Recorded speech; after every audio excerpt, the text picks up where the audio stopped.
మత్తు పదార్థాలని మన జిల్లా నుంచి తరిమివేయాలి. అదేవిధంగా మత్తు పదార్థాల వినియోగాన్ని తగ్గించి మత్తు రహిత గంజాయి రహిత సూర్యాపేట జిల్లాని మనము నెలకొల్పాలనేటువంటి ఉద్దేశంతో మనం వైద్య ఆరోగ్య శాఖ, పోలీస్ శాఖ, అదేవిధంగా ఇతర డిపార్ట్మెంట్లన్నింటినీ సమన్వయం చేసుకొని మనం ముందుకు వెళ్తూ ఉన్నాం. దాదాపుగా ఎన్నడూ లేనంత విధంగా మీ అందరికీ మీరు గ్రామీణ స్థాయిలో నుండి ఇక్కడ దాకా మీరందరూ ఎంతో కష్టపడి వచ్చినారు.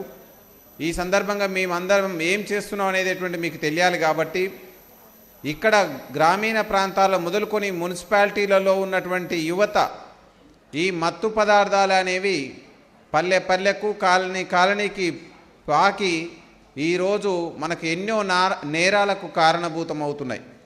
వాటన్నిటిని మనం సీరియస్గా తీసుకొని మనం ఈ జిల్లా స్థాయిలో మత్తు పదార్థాల మీద అరెస్ట్ అయిన వాళ్ళ మీద షీట్లు ఓపెన్ చేసి వాళ్ళ మీద ర్యాండమ్ చెకింగ్ చేసి నెలకొకసారి మూత పరీక్షలు చేసి అందులో పాజిటివ్ వచ్చినటువంటి వాళ్ళని జిల్లా కలెక్టర్ గారు ఈ మధ్యలోనే మన జీజీహెచ్ హాస్పిటల్లో మనకి మాదక ద్రవ్యాలను వినియోగిస్తూ తదేకంగా దానికే అలవాటు పడినటువంటి యువతని మళ్ళీ సంస్కరించుకొని మనం సమాజంలోకి తీసుకోవాలనేటువంటి ఉద్దేశంతో అక్కడ డీ అడిక్షన్ సెంటర్ను కూడా పెట్టడం జరిగింది.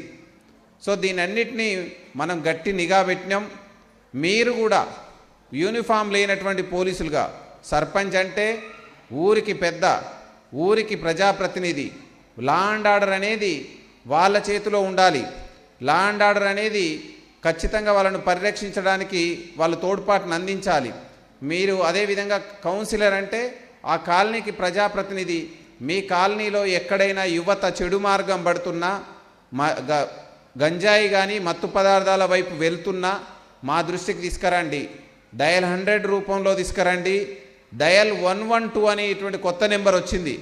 మీరు డయల్ 100 చేసినా, డయల్ 112 చేసినా మీ యొక్క వివరాలు గోప్యంగా ఉంచడమే కాదు, ఖచ్చితంగా వాళ్ళ మీద నిఘా పెడతాం.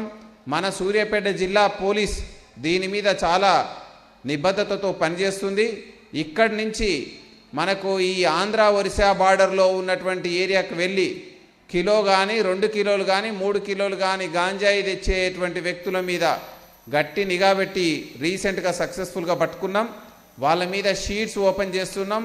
వాళ్ళ తల్లిదండ్రులను కౌన్సిలింగ్ చేస్తున్నాం.